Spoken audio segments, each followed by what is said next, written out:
তো ক্লাস 11 সকল ছাত্রছাত্রীকে নিউ স্টাডি ইউটিউব চ্যানেলে স্বাগত। তো আশা করছি তোমাদের সকলেরই পরীক্ষা খুব ভালোভাবেই কাটছে। তোমাদের ফার্স্ট সেমিস্টার পরীক্ষা কিন্তু সকলেরই শুরু হয়ে গিয়েছে এবং আর কিছুক্ষণ পরেই তোমাদের জিওগ্রাফি অর্থাৎ ভূগোল পরীক্ষাটিও শুরু হয়ে যাবে। এই ভূগোল পরীক্ষাটি যাতে তোমাদের অন্যান্য পরীক্ষা যেগুলি তোমরা দিয়েছো সেই পরীক্ষার তুলনায় একটু ভালোভাবেই তোমরা দিতে পারো, সেই জন্য তোমাদের জন্য একটি লাস্ট মিনিট সাজেশন নিয়ে আমি চলে এসেছি।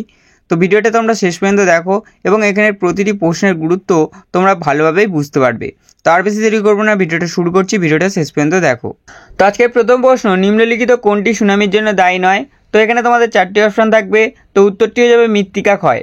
2, সামুদ্রিক লবণ, ধূম্রকণা, সূক্ষ্ম মাটি এগুলিকে একসাথে কি বলা হয়? ধূলিকণা। 3, ওজোন স্তর বিনাশের জন্য সর্বাধিক কোন গ্যাস দায়ী? ক্লোরোফ্লুরোকার্বন বা সিএফসি গ্যাস। পরবর্তী প্রশ্ন, মানচিত্র অঙ্কন প্রস্তুত এবং অধ্যয়ন যিনি করেন তাদেরকে কি বলা হয়? কার্টোগ্রাফার। 5, ছায়াপথগুলির মধ্যে দূরত্ব ক্রমবর্ধমান। 6, মহাদেশীয় ভূত্বকের গড় গভীরতা হলো 30 কিমি বা 30 কিলোমিটার। তো পরবর্তী প্রশ্নটি একটি স্তম্ভ মেলানো থাকবে। তো স্তম্ভ মেলানোর উত্তরগুলো তোমরা দেখতেই পাচ্ছ, তাই আমি আর রিপিট করছি না, তোমরা একটু ভালোভাবে দেখে নাও। তো তোমাদের একটি গুরুত্বপূর্ণ কথা জানিয়ে রাখি। তো তোমাদের জিওগ্রাফি এক্সামটি যাতে তোমরা সকলেই খুব ভালোভাবে দিতে পারো, সেই জন্য তোমাদের আগে থেকে আমি একটি ফাইনাল নোটস বানিয়ে রেখেছি। তো তোমরা যারা ওই ভিডিওটি দেখোনি, এই ভিডিওটি শেষ হলে এই ভিডিওর ডেসক্রিপশন বক্স থেকে ওই ভিডিওগুলি অবশ্যই দেখে আসবে, তাহলে দেখবে তোমাদের জিওগ্রাফি এক্সামটি খুব ভালো এক্সামে পরিণত হয়েছে। তো 8 নম্বর প্রশ্নটি তোমাদের একটি বিবৃতি থাকবে। তো বিবৃতি কিভাবে করতে হয় তোমরা নিশ্চয়ই জানো।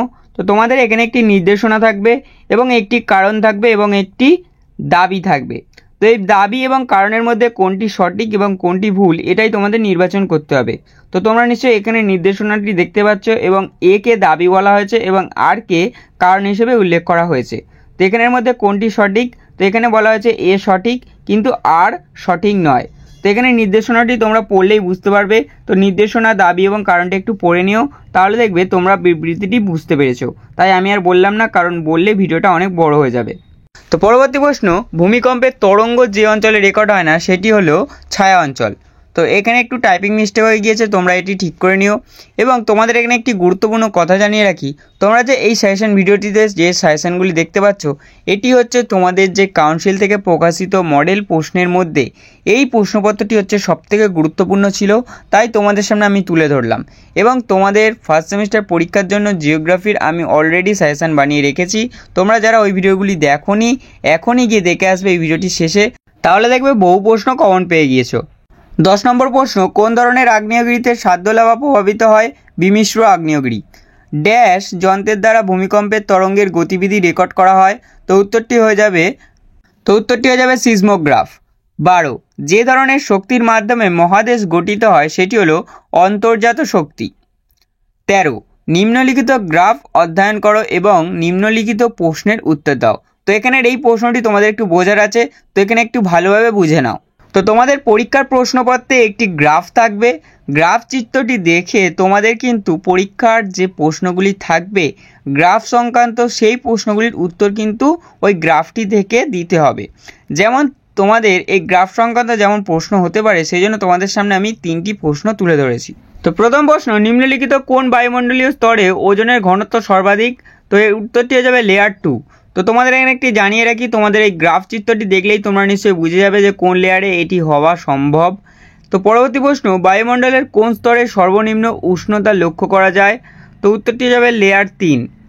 15, বায়ুমণ্ডলের কোন যুগ্ম স্তরে উচ্চতা বাড়ার সাথে সাথে উষ্ণতার বৃদ্ধি হচ্ছে?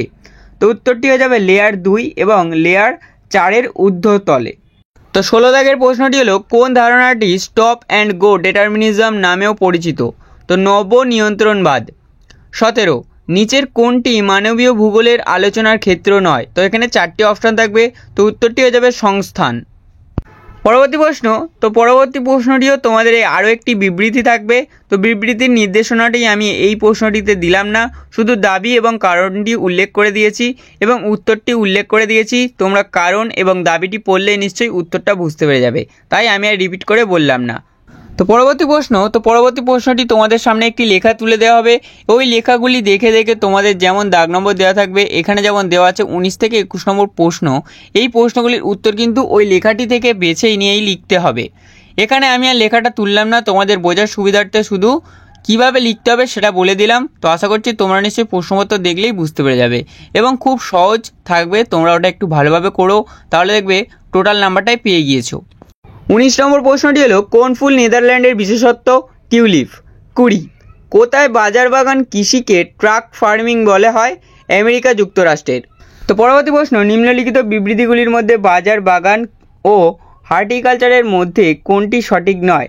তো যেমনটি তোমাদের বললাম যে একটি লেখা তোলা থাকবে, ওই লেখার মধ্যেই তোমাদের উত্তরটি থাকবে। তো আমি শুধু 3টি প্রশ্ন যেমন তোমাদের বললাম যে 19 থেকে 21 নম্বর এই প্রশ্নগুলি ওই লেখা থেকে করতে হবে। তো আমি প্রশ্নগুলো তুলে দিয়েছি, তো উত্তরগুলি ওখান থেকেই খুঁজে বার করে তোমাদের করতে হবে। তো উত্তরটি হবে, এই বিস্তৃত অঞ্চল জুড়ে সংগঠিত হয় এবং অনেক দূর পর্যন্ত হয়। পরবর্তী প্রশ্ন, নিচের কোন ধরনের খনিতে বৃহৎ ও দ্রুত উৎপাদন পাওয়া যায়? তো 4টি অপশান থাকবে, তো উত্তরটি হয়ে যাবে খোলা ঢালাই খনন। পরবর্তী প্রশ্ন, ব্রাজিলের কোন প্রদেশে সবথেকে বেশি কফি উৎপাদিত হয়? উত্তরটি হয়ে যাবে মিনাস গেরাইস। 24, পৃথিবীর বৃহত্তম কার্পাস উৎপাদক দেশ হলো ভারত। 25, নিচের কোন ক্ষেত্রে নিযুক্ত ব্যক্তিরা স্বর্ণালী পোশাকি শ্রমিক হিসেবে পরিচিত? তো উত্তরটি হয়ে যাবে অতিনব্য। 26, ড্যাশ অঞ্চলে বসবাসকারী আদিবাসীরা শিকার করে বেঁচে থাকে? তো উত্তরটি হয়ে যাবে খুব শীতল ও অত্যন্ত ঊর্ধ্ব জলবায়ু অঞ্চলে। 27, সবথেকে আদিম থেকে শুরু করে সবথেকে আধুনিক পর্যন্ত নিম্নলিখিত প্রাথমিক কার্যক্রমগুলিকে সাজাও। অর্থাৎ এই প্রশ্নটির মানে হলো, তোমাদের সামনে 4টি ঘটনা দেওয়া হবে, 4টি ঘটনা কোনটি কার পরে হবে সেই অনুযায়ী তোমাদের সাজাতে হবে। যেমন এখানে প্রথমটি হবে 3 নম্বর, এবং তারপরে হবে 4 নম্বরটি, এবং 3 নম্বরে হবে 2 নম্বরটি, এবং সর্বশেষে হবে 1 নম্বরটি। তো 4টি কীভাবে সাজাতে হবে নিশ্চয়ই তোমরা বুঝতে পেরেছো। তো 28 দাগের প্রশ্নটি হলো, আরাবলী পর্বতমালার সর্বোচ্চ শৃঙ্গ কোনটি?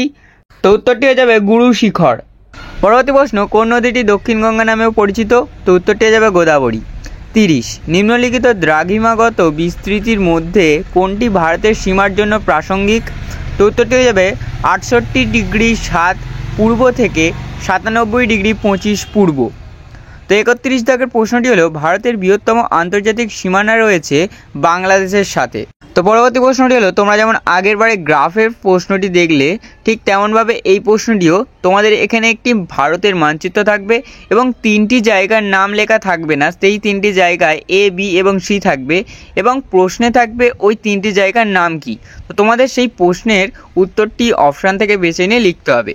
তো প্রথম প্রশ্ন, প্রদত্ত মানচিত্রে সি হলো ভারতের একটি উপকূলীয় সমভূমি যেখানে একাধিক কয়েল রয়েছে। তো উপকূলীয় সমভূমিটির নাম লেখো। তো তোমাদের যেমনটি বললাম যে জায়গাটির নাম থাকবে না, সেখানে তোমাদের সি অথবা এ অথবা বি বলে থাকবে। তো তোমাদের সেই উত্তরটা অপশান থেকে নিয়ে লিখতে হবে। তো তেমনটি উত্তরটি কী হবে? তো উত্তরটি হয়ে যাবে মালাবার উপকূলীয় সমভূমি। পরবর্তী প্রশ্ন, প্রদত্ত মানচিত্র এ হলো ভারতের একটি গুরুত্বপূর্ণ ভূতাত্ত্বিক বৈশিষ্ট্য, এটি কোন ভূতাত্ত্বিক ভূমিরূপকে চিহ্নিত করে? তো উত্তরটি হয়ে যাবে সাতপুরা পর্বতমালা। 34, প্রদত্ত মানচিত্রে বি হলো ভারতের একটি গুরুত্বপূর্ণ নদী, এই নদীটির নাম কি? তো এই নদীটির নাম হলো কাবেরী নদী। 35, নিচের কোন নদীটি একটি গ্রস্ত উপত্যকার মধ্যে দিয়ে প্রভাবিত হয়েছে? তো উত্তরটি হয়ে যাবে তাপ্তি নদী। তো আশা করছি তোমাদের প্রশ্ন প্যাটার্নটি কেমন হবে আমি তোমাদের এই ভিডিওটির মাধ্যমে বোঝাতে পেরেছি। তবুও যদি কারোর কোনো কোথাও বুঝতে প্রবলেম হয় তাহলে সে আমাকে কমেন্টে জানাও, আমি তাকে পুরোটা দিয়ে বোঝানোর চেষ্টা করব। তো আশা করছি তোমাদের ভিডিওটা ভালো লেগেছে এবং এখানের প্রতিটি গুরুত্বপূর্ণ প্রশ্ন তোমরা ভালোভাবে রেডি রাখো এবং যেমনটি তোমাদের বললাম যে আগে যে সাজেশান দিয়েছি সেই সাজেশানগুলো সঙ্গে সঙ্গে রেডি রাখো, তাহলে দেখবে তোমাদের কালকে যে এক্সামটি হবে সেই এক্সামে তোমরা একটু ভালোই নাম্বার পেয়ে গিয়েছো। তো আজকের ভিডিওটা এইটুকুই ছিল। ভিডিওটা যদি ভালো লাগে তোমার বন্ধুদের মধ্যে শেয়ার করে দাও এবং ভিডিওটিতে একটি লাইক করে চ্যানেলটি নতুন হয়ে থাকলে চ্যানেলটি সাবস্ক্রাইব করে বেল নোটিফিকেশনটি অন করে দাও। তো দেখা হচ্ছে পরের কোনো ভিডিওতে।